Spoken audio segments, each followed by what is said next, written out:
ये टॉपिक्स हम कवर करेंगे। सबसे पहले हमने ब्लड वेसल्स के बारे में पढ़ा था। Body fluid and circulation chapter का नाम है। बॉडी फ्लूइड्स का मतलब होता है ऐसे लिक्विड्स, ऐसे फ्लूइड्स जो हमारी बॉडी में सर्कुलेट करते हैं, something which is circulating in our body. ठीक है, और ये सर्कुलेट जो करते हैं तो इसका पर्पस क्या है? गैसेस को ट्रांसपोर्ट करने के लिए, या फिर जो हमने फूड एब्जॉर्ब किया है उसको ट्रांसपोर्ट करने के लिए ये बॉडी में सर्कुलेट करते हैं। बॉडी फ्लूइड्स क्या है? लिक्विड नेचर का कोई सब्सटेंस है जो हमारी बॉडी में सर्कुलेट करता है to all over parts of the body. ठीक है, और इसका पर्पस क्या है सर्कुलेट करने का? Transport of the gases and transport of the food. Main दो तरह के जो बॉडी फ्लूइड्स हैं, ब्लड एंड दी लिम्फ। फिर मैंने बताया था सर्कुलेशन जो है बॉडी में वो दो टाइप्स की होती है on the basis of the location, कि कोई लिक्विड है वो सर्कुलेट कहाँ पे हो रहा है। अगर तो वो सिर्फ सेल के अंदर सर्कुलेट हो रहा है, जैसे ये सेल है और लिक्विड सिर्फ इसके अंदर सर्कुलेट कर रहा है, इस तरह की सर्कुलेशन को हम बोलते हैं इंट्रासेल्युलर सर्कुलेशन। और अगर सर्कुलेशन सेल्स के बीच में है, इस तरह से अलग अलग सेल्स के बीच में लाइक दिस, तो इस तरह की सर्कुलेशन को आप क्या कहते हो? Extra cellular circulation. फिर एक और बताया था कि सर्कुलेशन के दो टाइप्स हैं on the basis of type of fluids. Circulation जो है हम इसको डिवाइड करते हैं। सर्कुलेशन का सिंपल मतलब है something is circulating in your body. ठीक है, अब ये इंट्रासेल्युलर भी हो सकती है और ये एक्स्ट्रा सेल्युलर भी हो सकती है। ठीक है, दूसरा हमने पढ़ा, ये तो थी लोकेशन के बेस पे कि कहाँ हो रही है। नेक्स्ट हमने पढ़ा था कि जो सर्कुलेशन है वो किस चीज की हो रही है, कौन सा फ्लूइड है वो। हो सकता है कोई इन्वायरमेंटल फ्लूइड हो। इन्वायरमेंटल फ्लूइड का मतलब है वाटर। हमारी बॉडी में 90 to 95% सबको पता है वाटर होता है। ठीक है, अगर वाटर सर्कुलेट हो रहा है तो इन्वायरमेंटल फ्लूइड सर्कुलेशन। अगर ब्लड सर्कुलेट हो रहा है then it is known as the blood vascular system. अगर लिम्फ सर्कुलेट हो रहा है then we call it lymphatic system. Previous lecture में हमने सब डिस्कस किया था। ठीक है, हमने जो डिटेल में करना है that is the blood vascular system. हमारी बॉडी में मेन जो हमें ब्लड की सर्कुलेशन पढ़नी है, साथ ही साथ हम कुछ पोर्शन लिम्फ का पढ़ेंगे कि लिम्फ कैसे सर्कुलेट होता है और क्या काम करता है। ठीक है, में हम मेन किसका पढ़ेंगे? ब्लड का सर्कुलेशन। और ब्लड की सर्कुलेशन में कौन सा ऑर्गन रोल प्ले करता है? That is the heart. तो इस पूरे चैप्टर में हम ब्लड की डिटेल्स पढ़ेंगे और हार्ट की डिटेल पढ़ेंगे कि ये कैसे काम करता है। ठीक है, हमारी बॉडी में जो वेस्कुलर सिस्टम है, ब्लड वेस्कुलर सिस्टम है, दैट इज क्लोज्ड। मतलब हमारी बॉडी में क्या है? आर्टरीज है, वेन्स है और कैपिलरीज है। ये वेसल्स हैं अलग अलग टाइप की, ब्लड वेसल्स हैं जिसके अंदर जो है ब्लड जो है वो सर्कुलेट करता है। तो इस तरह का ब्लड वेस्कुलर सिस्टम कैसा कहलाता है? Closed vascular system. अगर किसी की बॉडी में ये वेसल्स ना हो और ब्लड ऐसे फ्रीली सर्कुलेट कर रहा हो तो उसको कहते हैं ओपन। लेकिन ह्यूमंस के अंदर कौन सा सिस्टम है? Closed vascular system. जो ब्लड है वो वेन्स के अंदर, आर्टरीज के अंदर, कैपिलरीज के अंदर सर्कुलेट करता है। ठीक है, फिर मैंने बताया था, डिटेल की थी हमने इन ब्लड वेसल्स की, ये तीन टाइप की होती हैं, आर्टरीज, वेन्स एंड कैपिलरीज। इन दोनों की जो वॉल होती है वो थिक होती है, 3 लेयर की वॉल है। आउटर लेयर क्या है? Tunica externa, then tunica media, फिर ट्यूनिका इंस्टर्ना। मतलब देखो है तो ये तीनों ही पाइप लाइक स्ट्रक्चर, इन तीनों में ब्लड सर्कुलेट हो रहा है। लेकिन डिफरेंस क्या है कि ये जो दोनों है इनकी जो वॉल होती है उसमें 3 लेयर्स होती है। ठीक है, their wall is made up of the 3 layers. लेकिन इसमें क्या है? सिर्फ 1 लेयर की वॉल है, ओनली सिंगल लेयर वॉल। अब क्या है कि आर्टरीज और वेन्स ये काफी हद तक सिमिलर है। ये इनके डिफरेंसेस हैं, सब हम डिस्कस कर चुके हैं। आर्टरीज जो है वो हार्ट से ब्लड को दूर लेके जाती है। मतलब हार्ट जब ब्लड पंप करता है तो वहां से ब्लड कैरी करती है और टिश्यूज तक लेकर जाती है। वेन्स उल्टा काम करती है। ठीक है, एक का अगर आपको ध्यान रहेगा तो दूसरी अपने आप याद हो जाएगी। हार्ट से जो ब्लड है वो टिश्यूज तक जाएगा, ठीक है, और ये कौन लेके जाएगा? आर्टरीज। इसका जो ऑपोजिट काम होगा, टिश्यू से वापस ब्लड को कहाँ लेके जाना है? हार्ट में। This is done by the veins. तो ये सारे हम डिफरेंसेस कर चुके हैं। जो वेन्स होती हैं they are superficial in the location. जो आप अपने हाथों में, पाँव में, लेग्स में ग्रीन ग्रीन कलर की देखते हो वो आर्टरीज नहीं होती, वो वेन्स होती हैं। इंजेक्शन भी जो आते हैं वो आईवी आते हैं, इंट्रावेनस वेन में लगता है। आर्टरीज जो होती हैं हम उसको ऐसे फील नहीं कर सकते, देख नहीं सकते, they are deep seated.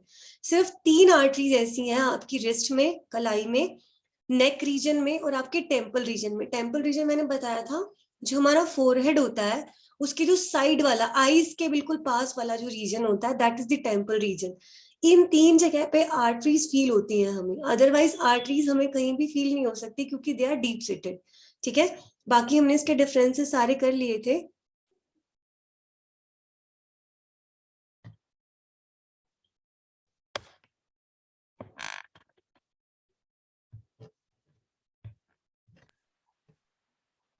Hello ma'am, आवाज आ रही है?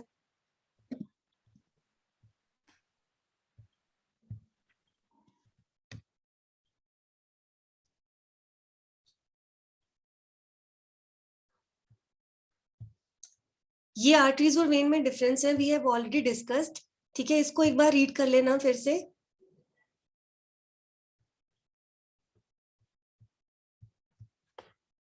कर ले ma'am. Hello ma'am, can you explain again?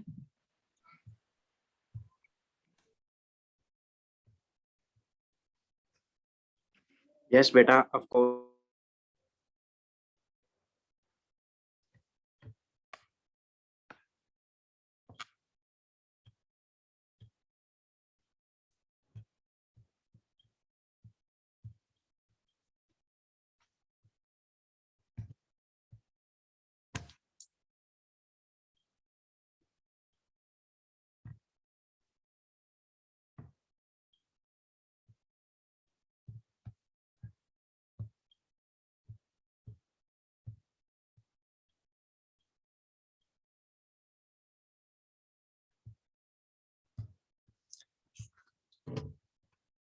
Arteries जो है इनमें वॉल्व नहीं होता, हमने डिस्कस किया था, लेकिन वेन्स के अंदर वॉल्व्स होते हैं। वॉल्व्स का मतलब होता है छोटे छोटे से पासवेज हैं, नट्स का काम करते हैं। जो जैसे ये वेन है, ठीक है, इसके अंदर ऐसे छोटे से वॉल्व्स होते हैं जो अगर तो ब्लड फ्लो को रोकना है तो रोक सकते हैं, अगर उसको अलाउ करना है पास होने के लिए तो वो उसको अलाउ कर देंगे। आर्टरीज में वॉल्व्स की नीड नहीं होती, लेकिन वेन्स में जो है वो वॉल्व की नीड होती है। ठीक है, क्यों होती है? क्योंकि वॉल्व वेन्स के अंदर एक पॉसिबिलिटी है कि जो ब्लड है वो बैकवर्ड फ्लो कर सकता है, लेकिन आर्टरीज में ऐसा कुछ भी नहीं होता, बैकवर्ड फ्लो होने का स्कोप ही नहीं है। That is why they do not need valves at all. Arteries जो है वो हार्ट से ब्लड को टिश्यूज तक लेके जाती हैं, ठीक है, डीप सीटेड होती हैं, बॉडी के अंदर बहुत गहरी होती हैं, आप इसको फील नहीं कर सकते। इनका उल्टा सारा वेन्स में है, ठीक है, इनके पास वॉल्व नहीं है तो इनके पास वॉल्व्स होते हैं। ल्यूमेन ऑफ आर्टरीज नैरो, मतलब ये जो पाइपलाइन है इसके बीच का जो स्पेस है, इस डायग्राम में देख लेना, आर्टरीज का जो ल्यूमेन होता है वो वेन्स के कंपैरिजन में नैरो रहता है, मतलब वेन्स ज्यादा चौड़ी होती हैं। अगर हम इस तरह से बात करें तो वेन जो है वो ब्रॉड रहेगी, ठीक है, लेकिन आर्टरी जो है इससे कम ब्रॉड रहती है, थोड़ी सी नैरो रहेगी, राइट। ये सब हमने लास्ट लेक्चर में किया था। कैपिलरीज क्या करती हैं? आर्टरी को वेन से कनेक्ट करती हैं। एक चीज हमेशा ध्यान रखना, ऑक्सीजनेटेड ब्लड को हम हमेशा रेड कलर से इंडिकेट करते हैं डायग्राम्स में, और डीऑक्सीजनेटेड ब्लड को हम ब्लू कलर से इंडिकेट करते हैं। रीजन भी मैंने आगे बताया था, ऑक्सीजनेटेड ब्लड हमेशा ब्राइट रेड दिखाई देता है, ठीक है, और डीऑक्सीजनेटेड ब्लड पर्पल रेड होता है, ब्लूइश सी टोन होती है। कैपिलरीज का काम होता है इन दोनों को कनेक्ट करना। बहुत थिन ब्लड वेसल्स होती हैं, बहुत ज्यादा थिन वॉल है इसकी, मतलब सिंगल लेयर्ड है, 3 लेयर की ये नहीं होती। नेक्स्ट टॉपिक स्टार्ट होता है कॉम्पोजिशन ऑफ द ब्लड, ठीक है। अब एक नॉर्मल ह्यूमन बीइंग के अंदर, हेल्दी पर्सन के अंदर there is approximately 6 litres of the blood, ठीक है। मेल और फीमेल में थोड़ा सा ये वेरी करता है, नॉर्मली मैन में कितना है 6 litres of the blood. Blood क्या होता है, एक लिक्विड कनेक्टिव टिश्यू है and it is mesodermal in the origin. Liquid nature का होता है. एम्ब्रियो के फॉर्म, एम्ब्रियोनिक स्टेज में it arises from the mesoderm. अगर हम कलर की बात करें तो ये ओपेक कलर होता है, मतलब क्लियर नहीं होता बहुत ज्यादा, ठीक है. और स्लाइटली अल्केलाइन इसका पीएच है, ना तो न्यूट्रल है ना ही एसिडिक है, this is slightly alkaline.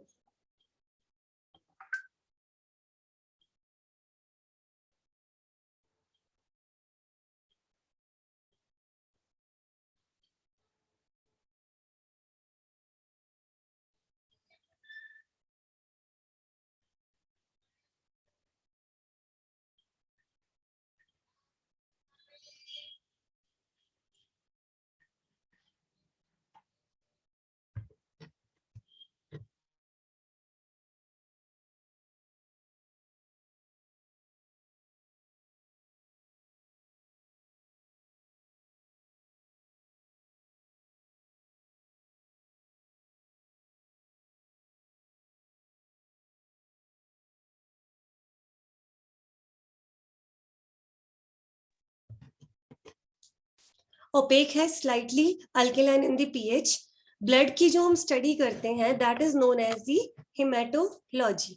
Blood के अंदर दो मेन पार्ट्स हैं, plasma and formed elements.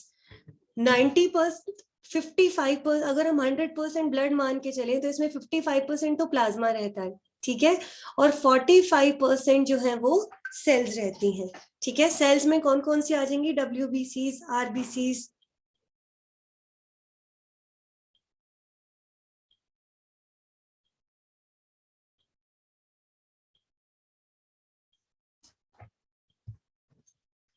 Plasma जो है 55% रहेगा, और जो ब्लड वेसल्स रहती हैं इनको हम फॉर्म्ड एलिमेंट भी बोलते हैं, ठीक है.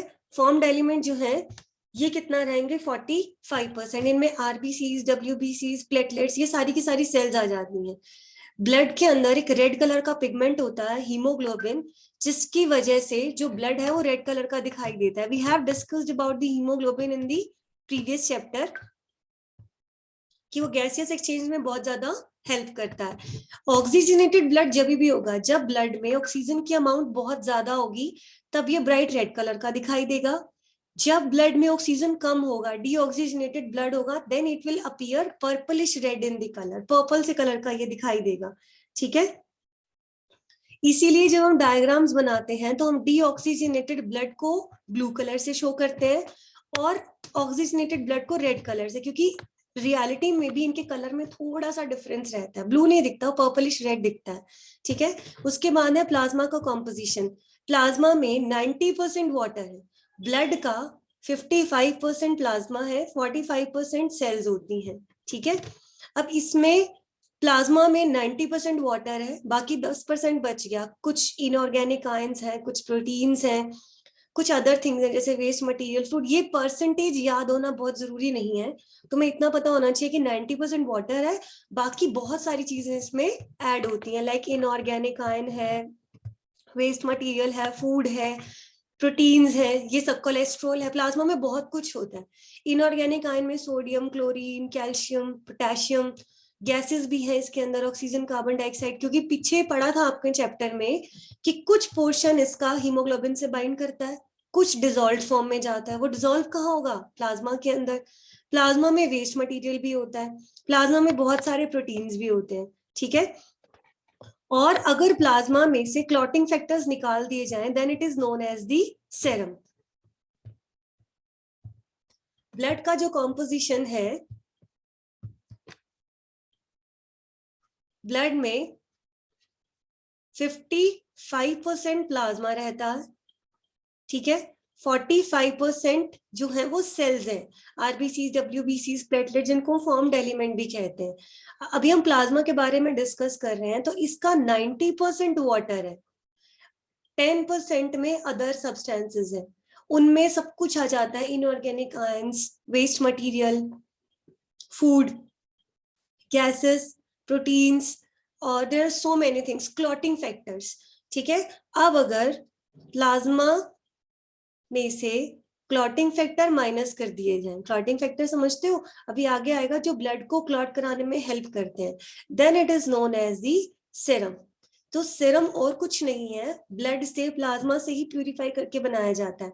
आपने बहुत कोविड के टाइम पे सुना होगा, लोगों को जो कोविड से रिकवर हुए थे उनकी प्लाज्मा चाहिए होता था, उनकी प्लाज्मा थेरेपी चाहिए होती थी। क्यों? क्योंकि उनकी बॉडी में उसके अगेंस्ट एंटीबॉडीज बनी होंगी।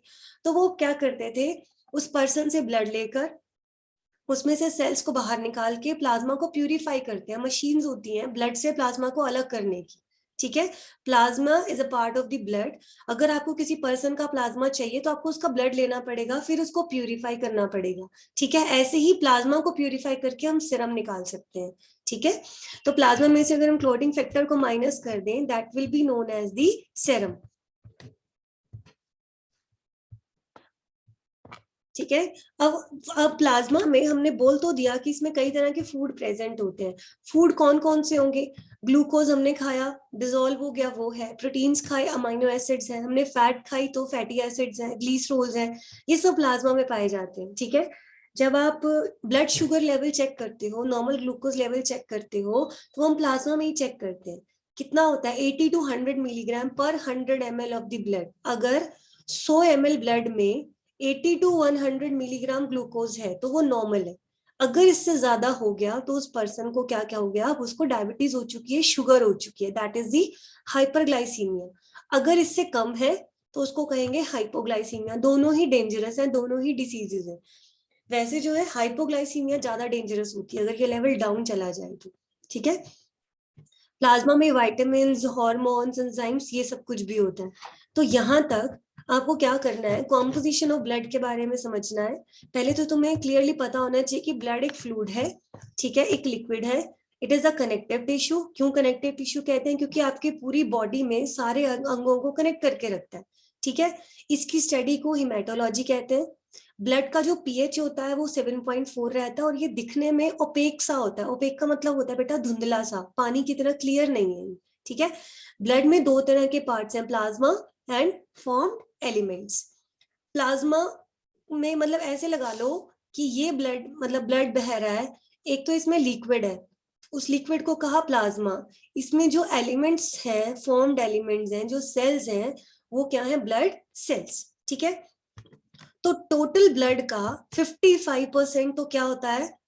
प्लाज्मा, और 45% क्या होता है? Formed elements, right. प्लाज्मा, अब ब्लड जो है वो रेड कलर का दिखाई देता है, द रीजन इज हीमोग्लोबिन, उसको वो रेड कलर देता है। हम डायग्राम्स में हमेशा ऑक्सीजनेटेड ब्लड को रेड कलर से दिखाते हैं, क्योंकि इन रियलिटी ये ब्राइट रेड कलर का दिखता है, और डीऑक्सीजनेटेड पर्पल कलर का। फिर उसके बाद आपको प्लाज्मा के बारे में सारा पढ़ना है। परसेंटेज एग्जैक्ट याद रखनी जरूरी नहीं है। प्लाज्मा 55 है, आरबीसी ये ब्लड सेल्स 45 है, ये पता होना चाहिए। प्लाज्मा में 90% वाटर है, 10% अदर थिंग्स है। वो तुम्हें अदर थिंग्स के नाम पता होने चाहिए, कौन कितना परसेंटेज है ये इतना मैंडेटरी नहीं होता लर्न करना, ठीक है। कौन से फूड है इसके अंदर, क्या, और सीरम किसको कहते हैं, ये सब कुछ। नेक्स्ट आता है फॉर्म्ड एलिमेंट्स। फॉर्म्ड एलिमेंट्स का मतलब होता है ब्लड सेल्स। ब्लड में प्लाज्मा को छोड़ के बाकी ब्लड सेल्स हैं, ये तीन तरह की, आरबीसीज, डब्ल्यूबीसीज, प्लेटलेट्स। जब भी ब्लड टेस्ट कराते हो, रिपोर्ट आती है, उसको कभी ध्यान से पढ़ना, उसमें पूरा लिखा होता है हीमोग्लोबिन इतना है, आरबीसी का लेवल ये नॉर्मल रेंज है, ये आपके ब्लड में है, डब्ल्यूबीसीज इतनी है, उसमें सारी सेल्स के बारे में लिखा होता है, ठीक है। तो आरबीसीज को कहते हैं हम रेड ब्लड सेल्स, और हम इनको कहते हैं इरिथ्रोसाइट्स, ठीक है। ऐसे ही डब्ल्यूबीसीज को हम एक और नाम से जानते हैं, व्हाइट ब्लड सेल्स, और वी कॉल देम ल्यूकोसाइट्स, ठीक है। प्लेटलेट्स को हम एक और नाम से जानते हैं, थ्रोम्बोसाइट्स, ठीक है। आरबीसीज जो होती हैं ये रेड कलर की होती हैं, that is why they are known as the red blood cells. डब्ल्यूबीसीज कलरलेस होती हैं, that is why they are known as the white blood cells. जितनी भी ये सेल्स हैं ये बोन मैरो से ही बनती हैं, हमारी बॉडी में बोन मैरो में बनती हैं। फर्स्ट है आरबीसीज। रेड ब्लड सेल्स जो होती हैं इनकी बहुत स्पेशल प्रॉपर्टीज हैं। जब आरबीसी यंग होती है, जब आरबीसी, हम यंग नहीं होते, हमारी बॉडी में देखो सेल्स हमेशा बनती रहती हैं और पुरानी सेल्स डेड होती जाती हैं, ठीक है। जब आरबीसी यंग होगी, नई आरबीसी बनती है, तो यंग आरबीसी के पास क्या होती है, it has all the cell organelles, mitochondria, nucleus, Golgi bodies, जितनी भी एक सेल के अंदर ऑर्गेनेलीज होनी चाहिए ना, यंग आरबीसी में सारी होती है। पर जैसे जैसे आरबीसी मैच्योर हो जाती है, मतलब थोड़े साइज में बड़ी होने लगती है, मैच्योर आरबीसी जो होती है, it do not have cell organelles, nucleus नहीं होता फिर इसके पास, ठीक है। The reason is the maximum space is occupied by haemoglobin. ये शायद बुक में मेंशन नहीं होगा, नोट कर लेना कि जब आरबीसी मैच्योर हो जाती है तो सारी सेल ऑर्गेनेलीज डिसअपीयर हो जाती हैं। द रीजन इज, ये मैक्सिमम स्पेस कौन ऑक्युपाई कर लेता है बेटा, हीमोग्लोबिन। तो इनकी काफी स्पेशल प्रॉपर्टीज हैं, अभी हम और भी देखते हैं। और जो पुरानी इनकी 120 डेज होती है, एक आरबीसी लगभग 120 दिन रहती है, सॉरी, उसके बाद जो पुरानी आरबीसीज होती हैं वो डिस्ट्रॉय हो जाती हैं और नई आ जाती हैं। पुरानी आरबीसीज डिस्ट्रॉय कौन सा ऑर्गन करता है, स्प्लीन। हमारी बॉडी में लोअर एब्डोमेन में स्टमक वाली तरफ साइड पे स्प्लीन नाम का ऑर्गन होता है, जिसे ग्रेवयार्ड ऑफ आरबीसीज कहते हैं। ग्रेवयार्ड ऑफ आरबीसीज का मतलब है जब आरबीसीज की लाइफ पूरी हो जाती है तो ये उनको डिस्ट्रॉय कर देता है, ठीक है। RBCs originate in the bone marrow, इनका कलर रेड होता है because they have the haemoglobin, ठीक है। हीमोग्लोबिन के पास क्या है, आयरन कंटेनिंग पिगमेंट है।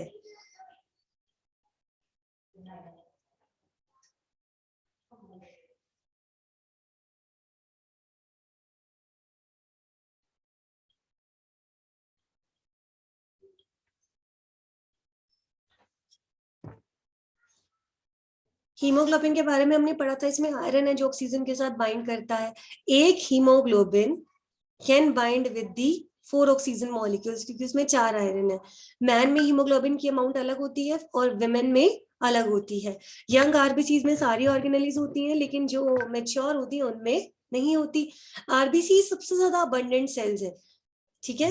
एक mm³ volume of the blood अगर लिया जाए तो उसमें 5 to 5.5 मिलियन आरबीसीज है, लाखों में आरबीसीज होती हैं, इनका नंबर सबसे ज्यादा होता है। शेप जो है वो इनकी बाइकनकेव होती है। बाइकनकेव का मतलब है जैसे आप टॉप से देखोगे ना तो ऐसे ही दिखेगी, लेकिन साइड व्यू देखोगे तो ऐसा दिखता है, बाइकनकेव। बाइकनकेव इस तरह से, अंदर ये रेड रेड कलर की नजर आती है क्योंकि इनके अंदर क्या है, हीमोग्लोबिन। तो आरबीसीज के बारे में ये इन्फॉर्मेशन तुम्हें सारी पता होनी चाहिए कि बनती कहाँ है, बोन मैरो में। वो सारी बोन मैरो में ही बनती है सेल्स, लेकिन डिस्ट्रॉय कहाँ होती है, स्प्लीन के अंदर, ठीक है। जब भी आपको प्लाज्मा मेम्ब्रेन की स्टडी करनी है तो आरबीसीज को साइंटिस्ट प्रेफर करते हैं।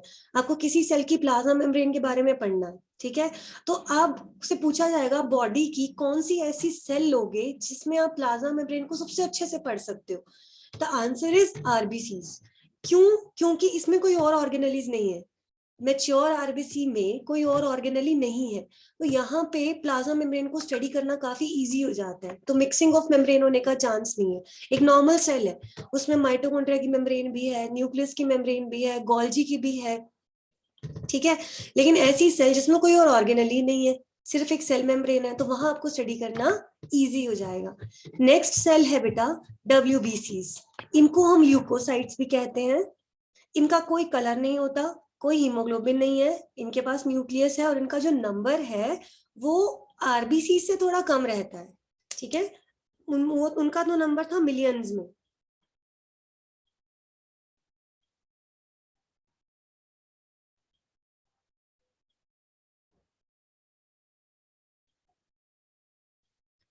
आरबीसीज का जो नंबर था वो मिलियंस में था, ठीक है। और इनका जो नंबर है वो 1000 में ही है, 6000, 1000 to 8000, तो ये उससे कम होती है, यहाँ नोट कर लेना। आरबीसीज का लाइफ स्पैन था 120 डेज और इनका लगभग लाइफ स्पैन बहुत कम होता है, 13 to 20 डेज होता है, उसके बाद फिर ये नई बन जाती है, ठीक है। 2 तरह की डब्ल्यूबीसीज होती हैं, ग्रेनुलोसाइट्स एंड ए ग्रेन्युलोसाइट्स।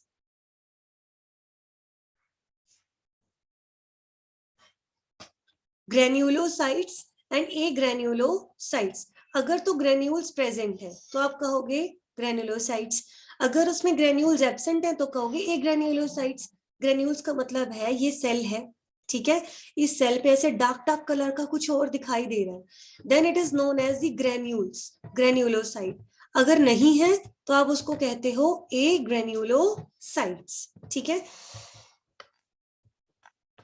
ये जो ग्रेन्युलोसाइट्स हैं, ग्रेन्यूल्स वाली सेल्स हैं, ये 3 तरह की होती हैं, बेसोफिल, इओसिनोफिल एंड न्यूट्रोफिल। और ये जो ए ग्रेन्युलोसाइट्स हैं ये 2 टाइप की है, monocyte and lymphocyte. Total WBCs जो है ये बहुत सारे टाइप्स की होती है, इनको हम ल्यूकोसाइट्स कहते हैं। जनरली हम इनको 2 पार्ट में डिवाइड करते हैं, ग्रेन्युलोसाइट एंड ए ग्रेन्युलोसाइट। अगर तो सेल में ग्रेन्यूल्स हैं तो ग्रेन्युलोसाइट, अगर सेल में ग्रेन्यूल्स नहीं है तो ए ग्रेन्युलोसाइट, ठीक है। ये 3 टाइप की हैं, बेसोफिल, इओसिनोफिल, न्यूट्रोफिल, ठीक है। बेस लविंग, ये एसिड लविंग, और ये न्यूट्रल नेचर की होती है। मैं इसके इमेजेस मैं ग्रुप में शेयर कर दूंगी आज। ए ग्रेन्युलोसाइट 2 तरह की है, मोनोसाइट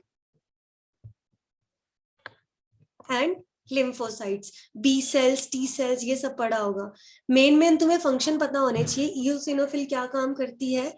तो कुल मिला के आरबीसी 5 टाइप की होगी, 1 2 3, ये 4 और ये 5, 5 तरह की है। इओसिनोफिल करती हैं हमारी बॉडी में एलर्जिक रिएक्शन में रोल प्ले करती हैं। जब एलर्जी हो जाती है बॉडी के अंदर, कोई एलर्जन एंटर करता है, तो उस टाइम पे ये हेल्प करती हैं उससे फाइट करने में। बेसोफिल क्या करती हैं, हिपेरिन, हिस्टामिन, सेरोटोनिन वो रिलीज करती है। मैंने बताया था हिस्टामिन क्या होते हैं, जिसकी वजह से स्वेलिंग वगैरह आती है, रेडनेस फील होती है, ठीक है। तो इओसिनोफिल जो है वो इन्फेक्शन को रेजिस्ट करने में हेल्प करती हैं। न्यूट्रोफिल्स जो है they are the phagocytic in the nature. Phagocytic समझते हो कि वो जो भी फॉरेन पार्टिकल आएगा उसको क्या करेंगी, इनगल्फ कर लेंगी। टोटल WBCs 5 टाइप की हो गई, basophil, eosinophil, neutrophil, monocytes and lymphocyte. इन तीनों में तो ग्रेन्यूल्स होते हैं, that is why they are known as granulocyte. इन दोनों में ग्रेन्यूल्स नहीं होते, डार्क बॉडीज नहीं होती, तो they are known as the agranulocyte. इन सबके अलग अलग काम है। कोई एलर्जिक रिएक्शन में सारी की सारी हमें बीमारियों से लड़ने में हेल्प करती है, ठीक है।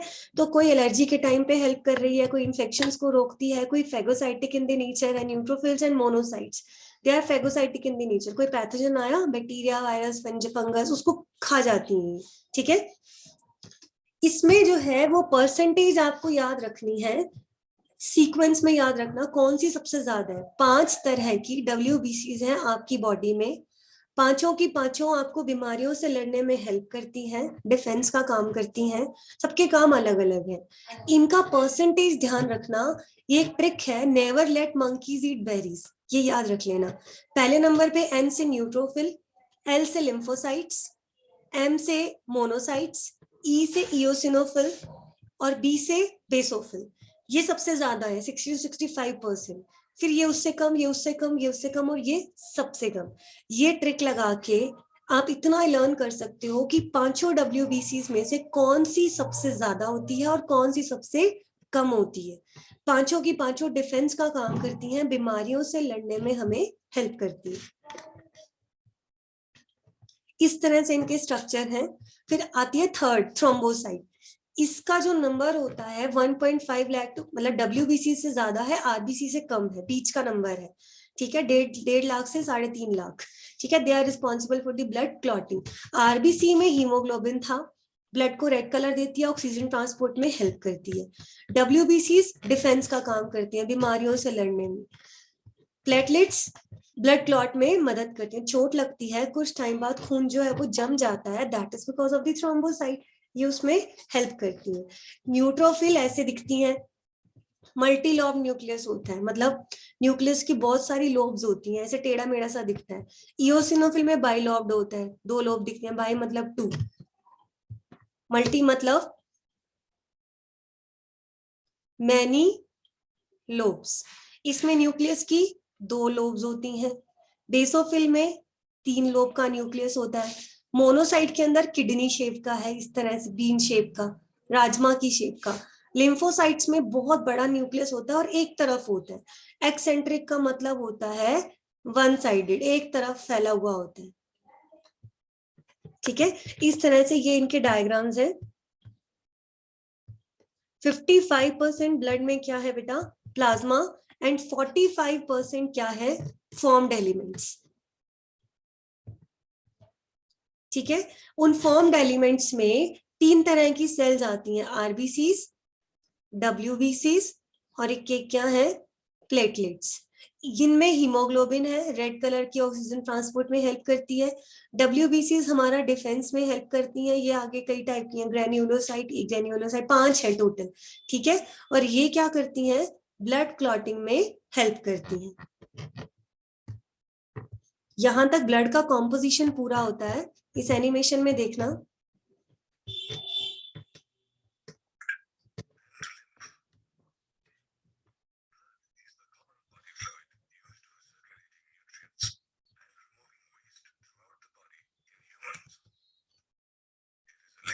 Connective tissue that consists of 55% liquid plasma and 45% formed elements called blood cells. Now, let's see what plasma is made of. Plasma is a straw-colored fluid constituting 90 to 92% water, 6 to 8% proteins, 1.2% nutrients and gases, and 0.8% inorganic salts. The major proteins in plasma include albumins, globulins, and fibrinogens. Each type of protein performs a specific function. For example, albumins maintain the osmotic balance by transporting minerals in जितने भी proteins हैं plasma में, सब अलग अलग function को जो है वो परफॉर्म करते हैं। the blood. Globulins help in the body's defense mechanism, while fibrinogens are crucial for the clotting of blood. Plasma also contains organic nutrients such as glucose, amino acids, and fat. ये कह रहे हैं कि जितने भी proteins होते हैं सब अपना अलग अलग फंक्शन परफॉर्म करते हैं। ठीक है, 3 तरह के इन्होंने मेन प्रोटीन्स बताए। एक इन्होंने कहा एल्ब्यूमिन, जो क्या करता है, ऑस्मोटिक बैलेंस मेंटेन करता है ब्लड का। ऑस्मोटिक बैलेंस का मतलब होता है आयंस की मूवमेंट, अंदर आना बाहर आना, पीएच, एक तरह से। ग्लोबुलिन्स जो होते हैं ये एंटीबॉडीज हैं जो डिफेंस का काम करती है, बीमारियों से लड़ने की हमें ताकत देते हैं। फिर एक उन्होंने बताया फाइब्रिनोजन, ये नाम से पता लग रहा है फाइबर जैसे प्रोटीन होते हैं, ये क्लॉट करने का काम करते हैं। चोट लग जाती है जब, उसके बाद जब हीलिंग होती है तो आपने देखा है ऐसे एक हार्ड सा स्ट्रक्चर बन जाता है, खासकर नीज पे देखा होगा, घुटनों पे, तो ऐसे एक हार्ड सा स्ट्रक्चर बन जाता है ब्राउन ब्लैक कलर का। ये सारा फाइब्रिनोजन की वजह से बनता है, जहां आपका ब्लड रुक जाता है। नहीं तो एक थोड़ी सी चोट से बहुत ज्यादा ब्लड लॉस हो जाएगा, जो कि बॉडी हमारी नहीं होने देती।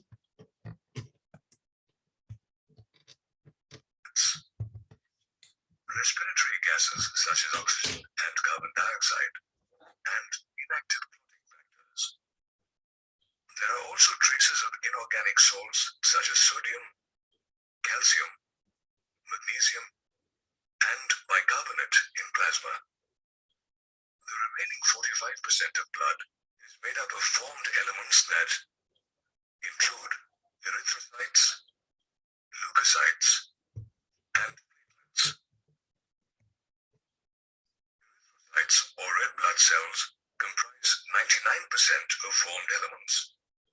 In adults, they are formed in the bone marrow. Did you know that a cubic millimeter of blood contains around 5 to 5.5 million RBCs? RBCs are biconcave in shape and lack the nucleus in the mature state. इस तरह से इसकी shape दिखाई देती Their है। red color is due to the presence of an iron-containing protein called hemoglobin, which plays a vital role in the transport of the respiratory gases, oxygen and carbon dioxide in the blood. The lifespan of an RBC is around 120 days, after which it is destroyed in the spleen, which is known as the graveyard of RBCs. A low RBC count in the blood can cause anemia in humans. Unlike erythrocytes, leukocytes or white blood cells are colorless and possess a nucleus. There are 5 types of leukocytes. Based on the presence or absence of granules in their cytoplasm,